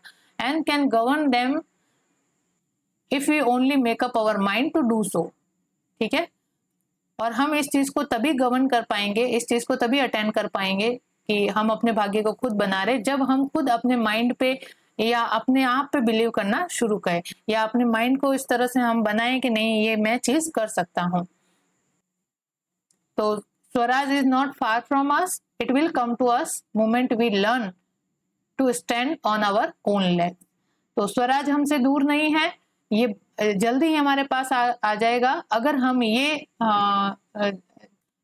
जिस दिन हमें ये समझ आ गई कि इसके लिए हमें खुद ही सेल्फ सेक्रीफाइस करने पड़ेंगे, खुद ही फाइट करनी पड़ेगी, यानी जब हम अपने पैरों पे खड़े हो जाएंगे उसी मोमेंट हमारे हाथ में ये स्वराज आ जाएगा। तो इस वजह से उन्होंने ये नारा भी दिया कि स्वराज जो है वो मेरा जन्मसिद्ध अधिकार है एंड मैं इसको लेके रहूंगा। तो swaraj is my birth right and I will have it. Now अब हम देखते हैं इम्पैक्ट ऑफ सूरत स्प्लिट के सूरत स्प्लिट का क्या प्रभाव पड़ा। तो सूरत स्प्लिट की वजह से सूरत स्प्लिट है वो किसी भी पार्टी के लिए यूजफुल साबित नहीं हुआ है ना मॉडरेट्स को यहाँ पे फायदा हुआ, ना ही इसकी वजह से एक्सट्रीमिस्ट को यहाँ पे फायदा हुआ। मॉडरेट्स जो थे उन्होंने अपना जो यंग जनरेशन है इंडिया की उसके साथ जो टच है वो लॉस कर दिया, कंप्लीटली ब्रिटिश को यहाँ पे फेवर करने लगे और वैसे भी इनकी पॉपुलैरिटी जो है वो खत्म हो गई थी। तो इस वजह से ये जो इंडिया नेशनलिस्ट लोगों की जो यंगर जनरेशन है उनसे जो टच है इनका खो गया और सूरत स्प्लिट की वजह से एक्सट्रीमिस्ट अलग थलग पड़ गए और उन्होंने उनके ऊपर जो सप्रेसिव एक्टिविटीज करना चालू किया गया ब्रिटिश गवर्नमेंट की वजह से, तो उनको उस तरफ से सप्रेस कर दिया गया। तो टोटली जो इंडियन नेशनल मूवमेंट का जो ये पेस है ना ये स्लो डाउन हो गया, बिकॉज मॉडरेट जो है वो अलग वर्क कर रहे हैं, एक्सट्रीमिस्ट जो है उनको सप्रेस किया जा रहा है। तो जो मास या फॉलोअर्स जो इनसे कनेक्ट हुए थे वो अब डायरेक्शनलेस हो गए हैं ना, अब उनको कोई गाइड करने वाला नहीं है कि आगे अब क्या करना है। तो इस वजह से सूरत स्प्लिट का फायदा किसी को भी नहीं हुआ, ना तो मॉडरेट्स को और ना ही एक्सट्रीमिस्ट को यहाँ पे। और ब्रिटिश गवर्नमेंट ने इस चीज का बहुत अच्छे से फायदा उठाया। सूरत स्प्लिट हुआ, उन्होंने डिवाइड एंड रूल की पॉलिसी हर जगह जैसे वो अपनाते ही थे तो यहाँ पे भी अपनाना शुरू कर दी। मॉडरेट्स को अपने फेवर में लेने के लिए उन्होंने उनको कॉन्स्टिट्यूशनल कंसेशन वगैरह या और भी लोक लुभावन चीजें जो कहने शुरू कर दी कि नहीं हम ये रिफॉर्म आपके लिए करेंगे, वो रिफॉर्म करेंगे, है ना, हम आपकी बात सुनेंगे वगैरह। तो मॉडरेट खुश हो गए, अरे वाह चलो हमारा कहीं ना कहीं से मोटिव जो है वो फुलफिल हो रहा है। लेकिन ऐसा कुछ भी नहीं था, वो सारी चीजें बातों में थी, पेपर पे कभी होने वाली नहीं थी। और इसकी वजह से इन्होंने एक तो मॉडरेट्स को अपने फेवर में करने की चीज हो गई कि एक्सट्रीमिस्ट अब इनसे अलग हो गए हैं, डिवाइड एंड रूल की पॉलिसी हम अपना लोगे, मॉडरेट्स को अपने फेवर में कर दो और जब एक्सट्रीमिस्ट इनसे अलग हो जाएंगे तो उनको अच्छे से हम आइसोलेट करके सप्रेस कर देंगे। तो इसका सूरत स्प्लिट का अगर फायदा किसी को हुआ तो वो हुआ ब्रिटिश गवर्नमेंट को। और यहाँ पे मॉडरेट नेशनलिस्ट को प्लेकेट करने के लिए या लुभाने के लिए इन्होंने एक कॉन्स्टिट्यूशनल कंसेशन या वी कैन से के कॉम्प्रोमाइज के रूप में छोटी मोटी चीज देके खुश कर दिया गया, that is the Indian council act 1909, Morley Minto reform in 1909। Morley Minto reform जो है इसके अंदर वही लेजिस्लेटिव काउंसिल के अंदर नंबर ऑफ सीट जो है इंडियन रिप्रेजेंटेटिव की वो बढ़ा दी गई और ये सारी चीजें है ना सेपरेट। और जैसे कि 1906 के अंदर मुस्लिम लीग का भी फॉर्मेशन हो गया था, तो पार्लियामेंट और रिफॉर्म के अंदर उनको भी खुश करने की चीज की गई, जैसे उनको सेपरेट इलेक्टोरेट सिस्टम उनके लिए जनरेट कर दिया, है ना, separate electorate system for the Muslim.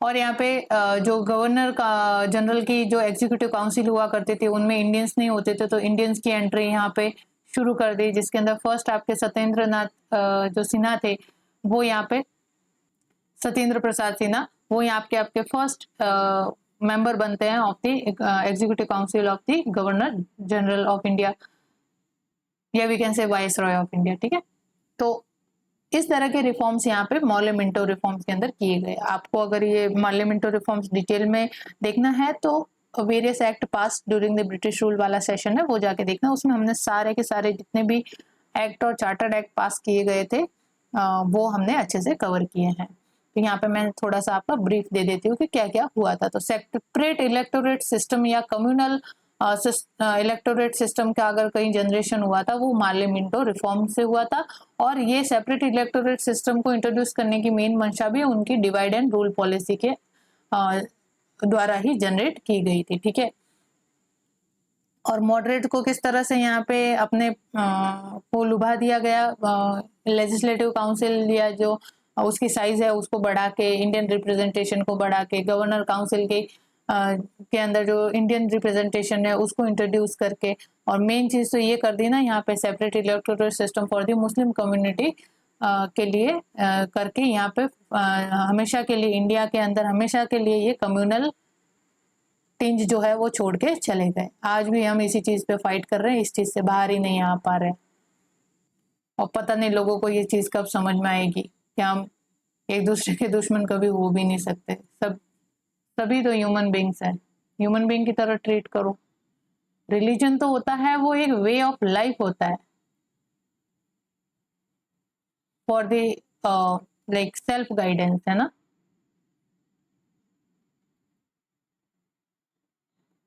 Religion आपके लाइफ को गाइड नहीं करता है, रिलीजन सिर्फ आपको एक वे प्रोवाइड कराता है for the living life efficiently. तो मेरी तो अपील है अपने व्यूअर्स से कि इन चीजों से बाहर निकले और इससे ऊपर आके सोचे कि ये किसका दिया हुआ चीज है और क्यों दी हुई ये चीज, है ना, ताकि हम हमेशा पे इसके ऊपर ही फाइट करते रहें और हमारे पास और कोई टॉपिक ही नहीं हो बात करने के लिए। और आज भी नहीं है, और आज भी पॉलिटिक्स जो है इसी चीज पे चल रही है, कम्युनल टिंच के ऊपर। देन इसका नेक्स्ट इम्पैक्ट होता है सूरत स्प्लिट का, या सूरत स्प्लिट नहीं कह सकते, बेसिकली सूरत स्प्लिट से आगे भी जो प्रोसेस 1905 से चली आ रही है ना 1907 तक, उन सभी का मिला जुला असर ये रहता है कि यहाँ पे 1911 के अंदर गवर्नमेंट को जो बंगाल के पार्टीशन का जो ये ऑर्डर था इसको रिवोक करना पड़ता है ना, कैंसिल करना पड़ता है। तो 1911 में गवर्नमेंट अनाउंस करती है for the cancellation of the partition of Bengal. अब ये क्यों करती है, देखो यहाँ पे कर्जन का क्या मंसूबे थे।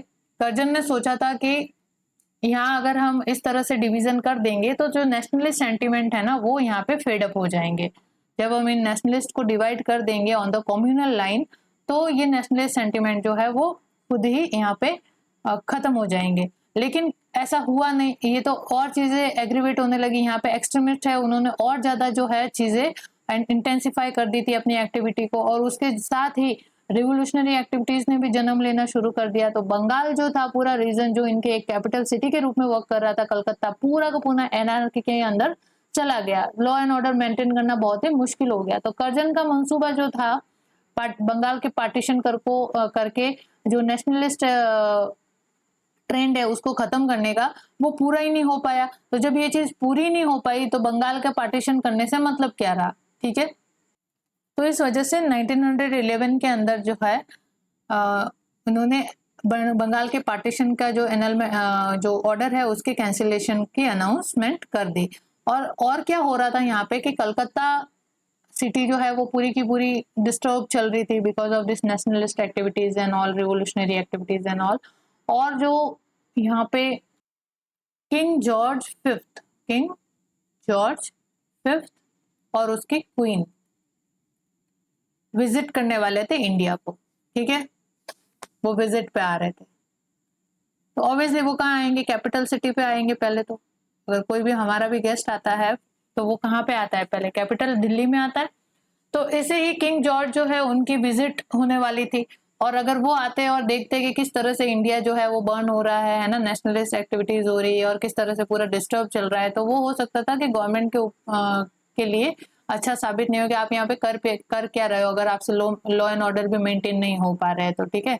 तो किंग जॉर्ज और क्वीन की विजिट था, इस वजह से जिस तरह से हमारे G20 की सबमिट हुई थी दिल्ली में, तो किस तरह से दिल्ली को सजाया गया था, है ना, एक बहुत अच्छी इमेज पेश करने की कोशिश की गई थी। जो मेन रोड थे उनको किस तरह से डेकोरेट किया गया था, जो भी स्ट्रे एनिमल है या जो गंदा कचरा पड़ा हुआ इधर उधर फैला रहता है वो किस तरह से एकदम से हट गया। तो इसी तरह से ये ब्रिटिश भी चाह रहे थे कि हमारे क्वीन और किंग आ रहे हैं तो उनके लिए सारी चीजें जो है बहुत अच्छी हो। तो उनके विजिट की वजह से ये जो है डिसीजन लेना पड़ा कि इन रिवोल्यूशनरी एक्टिविटीज को अगर शांत करना है तो बंगाल का क्या कर दो, यूनिफिकेशन कर दो अगेन, और इस सारे जो ये ट्रेंड चल रहे हैं रिवोल्यूशनरी एक्टिविटीज का, और ये इसको पैसिफाई किया जा सके। एनीवेज तो जो कर्जन का मोटिव था वो फुलफिल नहीं हो पाया बंगाल के पार्टीशन से। तो बंगाल का पार्टीशन करके हम करेंगे क्या, और हम अगर इसको और ज्यादा आगे खींचते रहेंगे बंगाल के पार्टीशन को लेके, तो जब तक इसका हम कैंसिलेशन नहीं कर देते तब तक ये एक्टिविटीज जो है नेशनलिस्ट एक्टिविटी ये जारी रहेगी और डिस्टर्ब होता रहेगा पूरा एरिया। तो इस चीजों को शांत करने के लिए उन्होंने फिर 1911 में ये फैसला लिया कि बंगाल को है यूनाइट कर दे। तो यहाँ पे वापस कैसे यूनाइट होता है, जैसे मैंने बताया था आपको, वेस्ट बंगाल और ईस्ट बंगाल क्रिएट किया था। ईस्ट बंगाल के अंदर असम को भी इंक्लूड किया था। तो असम को ईस्ट बंगाल से यहाँ पे वापस सेपरेट कर दिया जाता है, जैसे कि 1874 में इसके साथ अकॉर्ड किया गया था, उसके अकॉर्डिंग असम वापस से अपनी जगह पे रिस्टोर कर दिया जाता है। और ईस्ट बंगाल जो है वो ऐसे कैसे रहता है, वेस्ट बंगाल के अंदर जो पूरा प्रोविंस जो था, बंगाल, बिहार और उड़ीसा, तो इन तीनों को सिर्फ बंगाल जो है, वेस्ट बंगाल, इसको रखा जाता है, और बिहार और उड़ीसा को जो है, सॉरी, बिहार और उड़ीसा को सेपरेट कर दिया जाता है फ्रॉम दी बंगाल, ठीक है। और वापस वेस्ट और ईस्ट बंगाल को यूनाइट कर दिया जाता है। आ गया समझ में? जो ईस्ट बंगाल में असम को इंक्लूड किया था उसको 1874 के अकॉर्ड के अकॉर्डिंग वापस उसकी स्टेटस पे रिस्टोर कर दिया जाता है, और वेस्ट बंगाल के अंदर जो बिहार और उड़ीसा को इनकॉर्पोरेट किया गया था उसको यहाँ से सेपरेट करके बिहार और उड़ीसा को वेस्ट बंगाल और ईस्ट बंगाल को यहाँ पे मर्ज कर दिया जाता है, ठीक है। इस तरह से बंगाल का यूनिफिकेशन हो जाता है। और इसी के साथ ही जो ये सेंट्रल गवर्नमेंट की सीट थी, जो कैपिटल सिटी थी, कलकत्ता से अब कहाँ शिफ्ट हो जाती है, दिल्ली में। तो 1911 में बंगाल के अनाउंसमेंट के साथ, बंगाल के पार्टीशन के कैंसिलेशन के साथ साथ जो कैपिटल सीट थी या कैपिटल सिटी थी वो भी चेंज कर दी गई, कलकत्ता टू दिल्ली। अब यहाँ पे ये क्यों किया गया, ऑब्वियस है, अब कलकत्ता इतना ज्यादा डिस्टर्ब हो गया था और ये हॉटबेड बना हुआ था नेशनलिस्ट एक्टिविटीज का।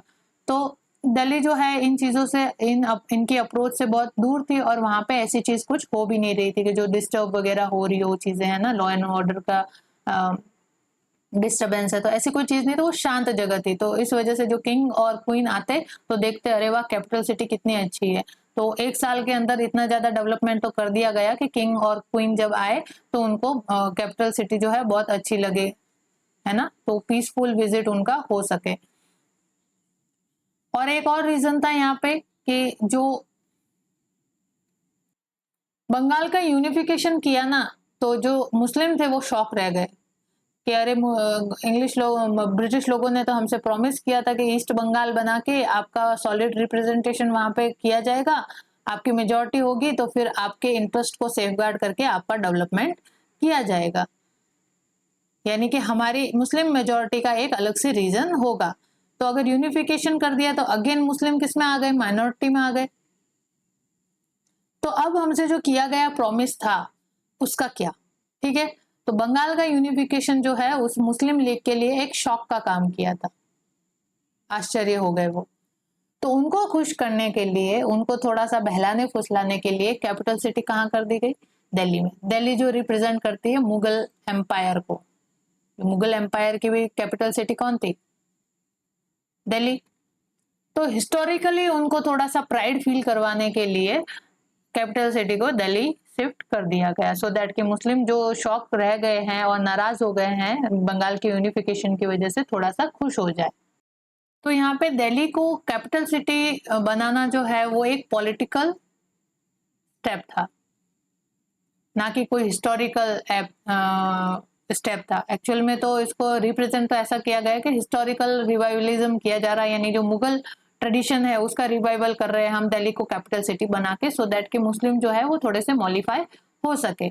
और लेकिन मेन जो था रीजन था वो पॉलिटिकल था, ज्योग्राफिकल रीजन तो कुछ भी नहीं था, है ना। ज्योग्राफिकल रीजन तो यहाँ पे रिलेवेंट करता ही नहीं है। ऐसी कोई भी दिल्ली जो है वो ना तो किसी सेंटर इंडिया के सेंटर के अंदर पड़ती है, जैसे कि जहां से सभी पूरे एरिया को कवर किया जा सके, है ना, ऐसा तो है नहीं। तो ज्योग्राफिकल जो एस्पेक्ट है वो तो इररिलेवेंट है, लेकिन पॉलिटिकल चीज ये है यहाँ पे कि कलकत्ता जो है वो हॉटबेड बना हुआ था ऑफ द नेशनलिस्ट एक्टिविटीज। तो उस नेशनलिस्ट एक्टिविटीज से वाइस रॉय की सीट को सेफगार्ड करने के लिए और जो किंग जॉर्ज फिफ्थ और उसकी क्वीन की जो विजिट है उसको ऑर्गेनाइज करने के लिए उनको ऐसी जगह की जरूरत थी जो थोड़ा सा इन चीजों से दूर रहे, यानी जो नेशनलिस्ट एक्टिविटीज है उनसे अनइफेक्टेड है। तो इस वजह से उन्होंने यहाँ पे दिल्ली को चूज कर लिया फॉर देयर कैपिटल सिटी, और बंगाल का यूनिफिकेशन हो गया। और 1911 में दिल्ली जो है वो एज अ कैपिटल के रूप में एमर्ज हुई, और आज भी हमारी जो कैपिटल है वो दिल्ली है। तो ये हमने देखी एक्सट्रीमिस्ट आइडियोलॉजी, सूरत स्प्लिट और उसके इम्प्लीकेशन, और annulment of the partition of Bengal. ये सारा चीज हमने डिस्कस कर लिया, और इसी के साथ हम इस सेशन को एंड करते हैं। Hope you like this session. Please do like and share and comment to our YouTube channel, that is examyatra.com, and I humbly request you to please support our effort by like and subscribe. तो मिलते हैं next session में, please stay tuned till the next session. Thank you.